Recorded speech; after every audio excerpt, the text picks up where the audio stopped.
முத்தையா சுவாமிகள் பெருமளவுக்கு ஊரூராக நடந்து சென்று மக்களுடன் வாழ்ந்துள்ளேன் என்று சொல்லுவார். மிக ஏழ்மையான மக்களையும் சந்தித்துள்ளேன். வறிய மக்களையும் கண்டுள்ளேன்.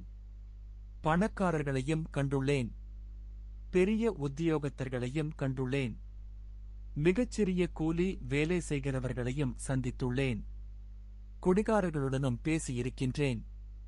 ஒன்றுமே செய்யாமல் முயற்சியில்லாமல் இருந்தவர்களையும் கண்டுள்ளேன். பொருத்தமான முயற்சி வரவில்லை என காத்திருந்தவர்களையும் கண்டிருக்கின்றேன். நோயாளரையும் கண்டிருக்கின்றேன்.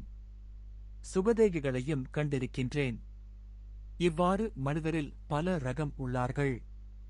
இது அவரவர் செய்வினை பயன். எவராலும் அவர்களை சமமானவர்களாக மாற்ற முடியாது. ஆனால் எல்லோரையும் மகிழ்ச்சியானவர்களாக மாற்ற முடியும் என்பதை உணர்ந்தவர்களே ஞானிகள்.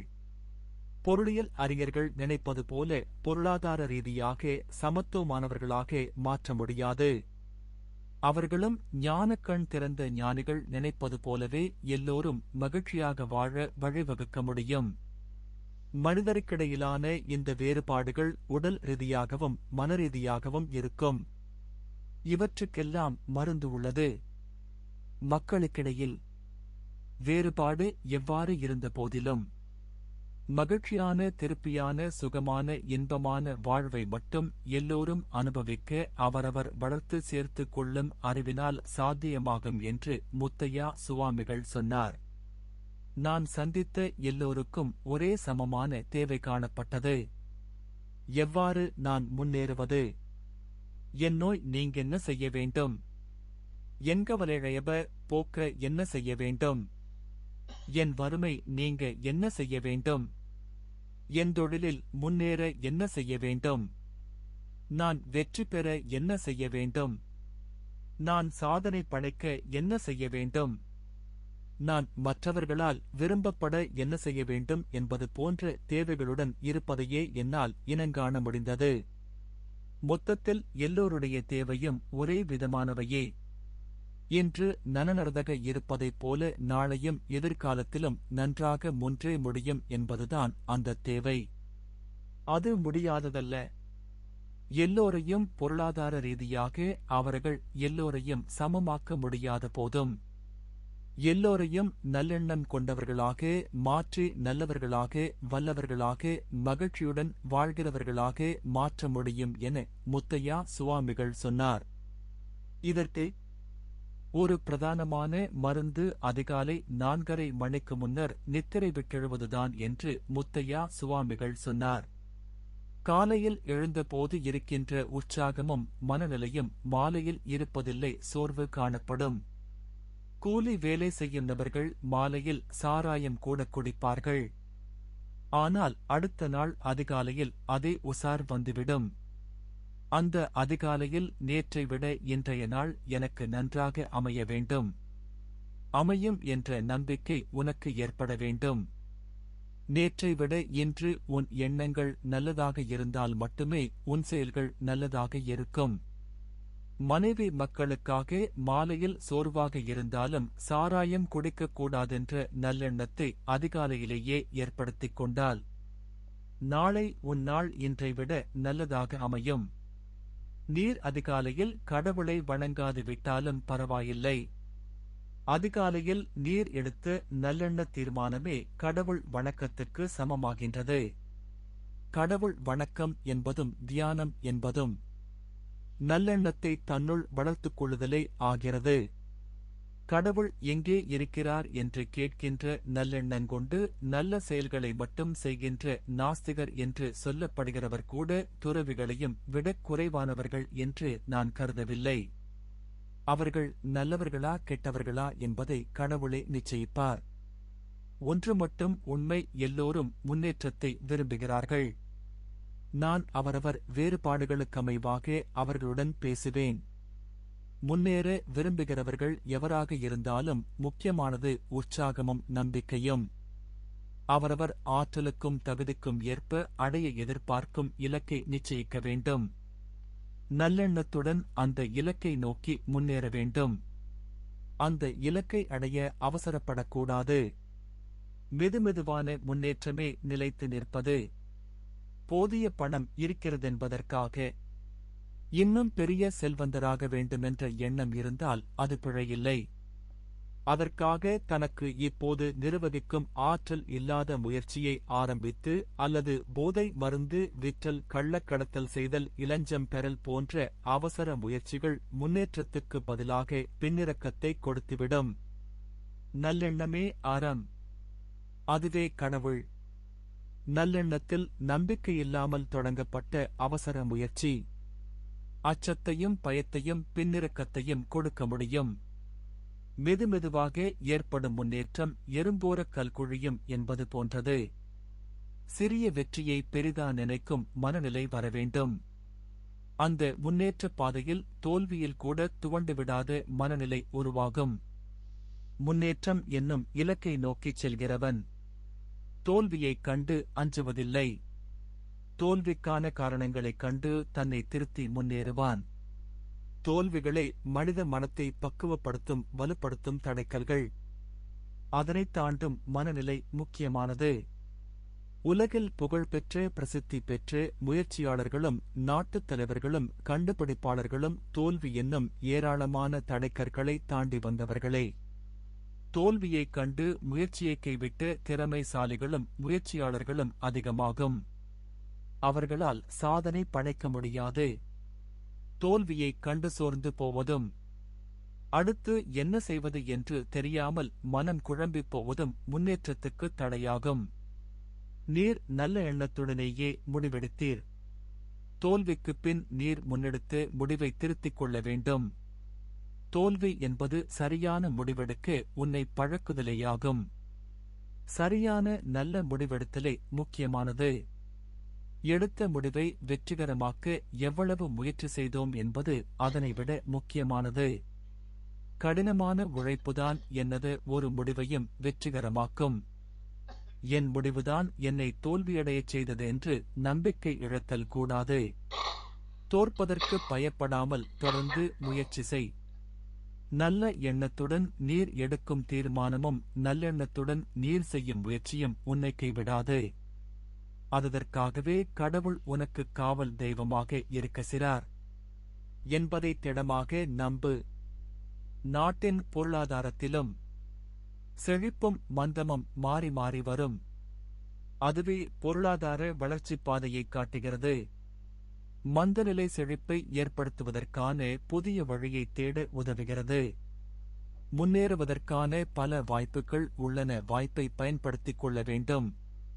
தவறவிட்டால் முன்னேற்றம் தாமதமாகும். வாய்ப்பை பயன்படுத்தாமல் இருப்பதும் முயற்சி செய்யாமல் சோம்பலாயிருப்பதும் ஒன்றுக்கொன்று சமமாகும். தவறவிட்டால் முன்னேற்றத்தை எதிர்பார்க்க முடியாது. வேலைக்கு விண்ணப்பம் கோரியிருக்கும்போது விண்ணப்பத்தை அனுப்பிவிட வேண்டும். கடவுள் தருவார் என்று தரும் வரை காத்திருப்பது இலவுகாத்த கிழி போலாகிவிடும். கடவுளால் எல்லோருக்கும் வாய்ப்புகள் ஏற்படுத்தப்பட்டுள்ளன. உனக்கான தீர்மானத்தையும் முயற்சியையும் நீரே எடுக்க வேண்டும். நீர் எடுத்த தீர்மானத்தையும் அதற்கான செயல்களையும் நல்லெண்ணத்துடன் விருப்பமாகச் செய்ய வேண்டும். அப்போதுதான் முன்னேற்றத்தை எதிர்பார்க்க முடியும். பணம் இருந்தால் தான் சாதனை படைக்க முடியும் என்பதில்லை. செல்வந்தனின் பிள்ளை படைக்க முடியாத சாதனையை வறிய கூலித் தொழிலாளியின் பிள்ளைகள் சாதனை படைக்கின்றார்கள். அதற்குக் காரணம் மனம்தான். துன்பத்திலும் வறுமையிலும் இருந்த பிள்ளைக்கு அதன் ஊக்கமும் நம்பிக்கையும் நல்லெண்ணமும் இடைவிடாத முயற்சியும் முன்னேற்றத்தை ஏற்படுத்துகின்றது. நல்லெண்ணத்துக்கும் முயற்சிக்கும் வறுமையும் துன்பமும் தடைக்கல்லாகாது. அவை துணிவுக்குத் தூண்டுகோலாகும். முன்னேற்றத்தை விரும்பினால் மனதைப் பக்குவப்படுத்த வேண்டும். மனதைப் பக்குவப்படுத்தல் என்பது பெரிய வேலையில்லை. அதிகாலையில் எழுந்து கற்றால் மனப்பதிவு அதிகமாக இருக்கும். அதிகாலையில் மனம் அமைதியாக இருக்கும். செய்கின்ற எந்த வேலையாக இருந்தாலும் மனம் அமைதியாக இருக்கும் போது செய்த வேலையின் விளைவு நல்லதாகவே இருக்கும். மனம் குழம்பி கவலையுடன் இருக்கும்போது வேலையில் தவறுகள் ஏற்படும். முன்னேற்றமும் தடைப்படும். கடவுள் வணக்கமும் கடவுள் நம்பிக்கையும் கவலையை போக்கிவிடும். கவலை மன அமைதியை கெடுத்துவிடும் என்ற உணர்வை மனம் பெற்றுவிடும். நடந்து முடிந்ததைப் பற்றி கவலை கொள்வதில் பயனில்லை என மனம் சிந்திக்கத் தொடங்கும். அதனால் மன அமைதி எப்போதும் இருக்கும். மனம் செய்கின்ற வேலையை சரியாக நிறைவேற்ற வேண்டுமென்ற நல்லெண்ணத்தை உறுதியாகக் கொண்டு அதன் செயலைத் தூண்டும். மன அமைதியை ஏற்படுத்த ஒரே வழி தியானம் செய்தலாகும். நல்லவற்றை மட்டுமே நினைத்தல்தான் தியானமாகும்.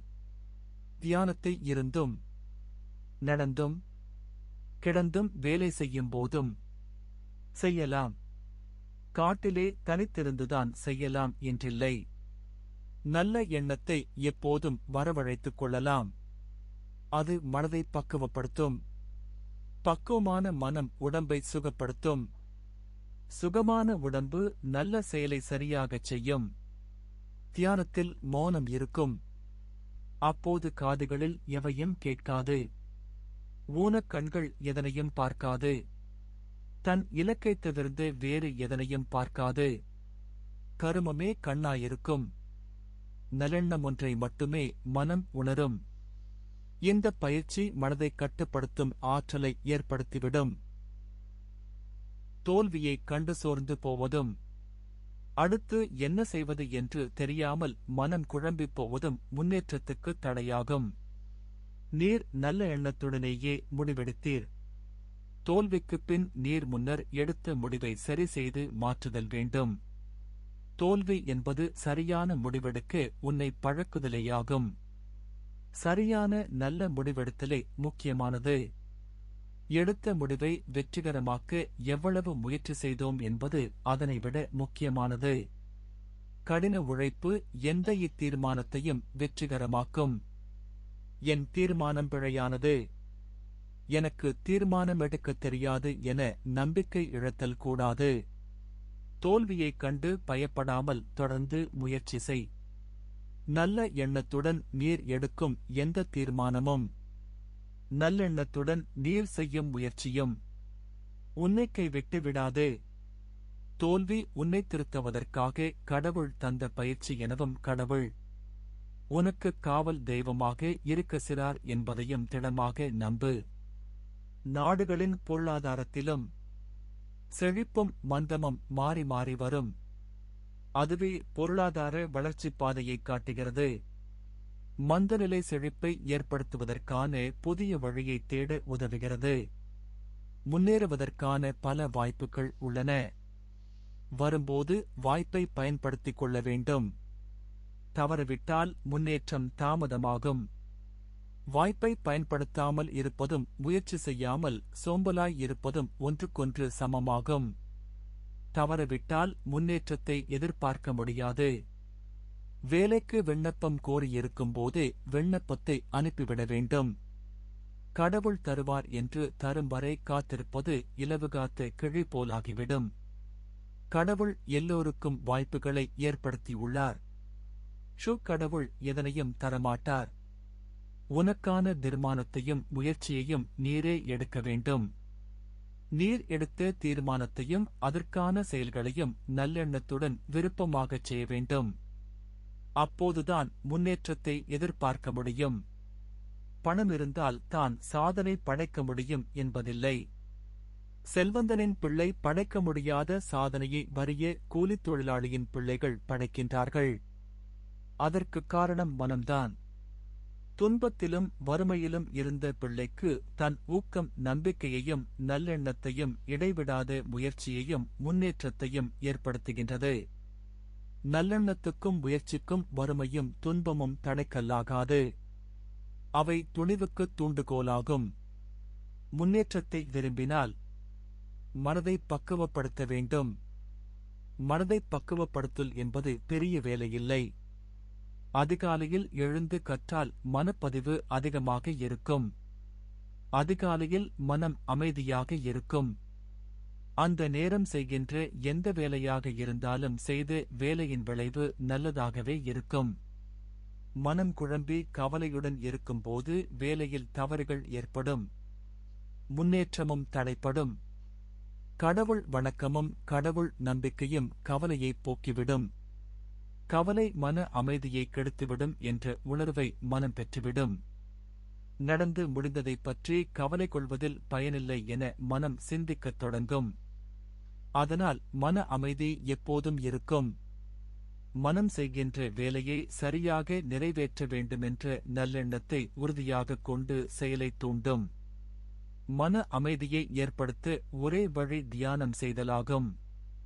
நல்லவற்றை மட்டுமே நினைத்தல் அதுதான் தியானமாகும். தியானத்தை இருந்தும் நடந்தும் கிடந்தும் வேலை செய்யும் போதும் செய்யலாம். காட்டிலே தனித்திருந்துதான் செய்யலாம் என்றில்லை. நல்ல எண்ணத்தை எப்போதும் வரவழைத்துக் கொள்ளலாம். அது மனதை பக்குவப்படுத்தும். பக்குவமான மனம் உடம்பை சுகப்படுத்தும். சுகமான உடம்பு நல்ல செயலை சரியாகச் செய்யும். தியானத்தில் மௌனம் இருக்கும். அப்போது காதுகளில் எவையும் கேட்காது. ஊனக் கண்கள் எதனையும் பார்க்காது. தன் இலக்கைத் தவிர்த்து வேறு எதனையும் பார்க்காது. கருமமே கண்ணாயிருக்கும். நல்லெண்ணம் ஒன்றை மட்டுமே மனம் உணரும். இந்த பயிற்சி மனதை கட்டுப்படுத்தும் ஆற்றலை ஏற்படுத்திவிடும். இன்றும் நாளையும் எதிர்காலத்திலும் முன்னேற்றத்தை எதிர்பார்க்க வேண்டுமாக இருந்தால் அதிகாலை 4:30 மணிக்கு முன்னரே விழித்தெழுங்கள். நல்ல எண்ணங்களை நினையுங்கள். உற்சாகமாக நல்ல தீர்மானங்களை எடுங்கள். உங்கள் விருப்பத்துடன் நல்லெண்ணத்துடன் வேலைகளை கடமைகளை ஆரம்பியுங்கள். தவறுகள் வந்தால் பயம் கவலை கொள்ளாதீர்கள். பிழைகளை திருத்தி கடமையைத் தொடருங்கள். தவறு ஏற்பட்டால் உங்கள் தீர்மானம் பிழையானது என எண்ணிப்பினடையாதீர்கள். நீங்கள் தெரிவு செய்த தகுதிக்கேற்ற வாய்ப்பை தவறவிடாமல் துணிவுடன் நல்லெண்ணத்துடன் முன்னேறுங்கள். கடவுள் காவல் தெய்வமாக உன்னுடைய எப்போதும் இருப்பார். உன் ஆற்றலுக்கேற்ற நல்லெண்ண தீர்மானத்தை தடைகளைத் தாண்டி முன்னேறு. உன்னை மற்றவருடன் ஒப்பிட்டு தாழ்வு மனப்பான்மை கொள்ளாதே. தன்னம்பிக்கையை கைவிடாதே. தன்னம்பிக்கையே முன்னேற்றத்துக்கான உனது ஆயுதம். சாதனை படைத்துவிடலாம். மற்றவர் படைத்து அதே சாதனையை நீரும் படைக்க வேண்டுமென எண்ணாதே. உன் சாதனை அதனைவிட மேலானதாக இருக்கலாம். பணத்தைக் கொண்டோ செல்வத்தைக் கொண்டோ வீரத்தைக் கொண்டோ அளவிட்டதைப் பார்க்கிலும் உன் சாதனை மேலானதாக இருக்க முடியும். மன அமைதி இன்பம் மதிப்பு என்பன உச்சமான சாதனைக்கான பரிசாகும். மனிதர்களாகப் பிறந்து சாதனை படைத்த புத்தர், இயேசு, முகம்மது நபி ஆகியோரின் சாதனை பெருமானம் எந்த கண்டுபிடிப்பாளருக்கும் இல்லை என்பதை உங்களால் உணர முடியுமோ தெரியாது. சாதனைகள் எதுவாக இருந்தாலும் அச்சாதனை புரிந்தவருக்கு இன்பத்தைக் கொடுக்கும். மன அமைதியையும் நிலையான மதிப்பையும் பெற வேண்டுமானால் உன் எண்ணமும் சாதனையும் கண்டுபிடிப்புகளும் மனித சமூகத்துக்கு நல்லதாக இருக்க வேண்டுமென கடவுள் எதிர்பார்க்கிறார் என்பது முத்தையா முனிவர் கருத்தாகும்.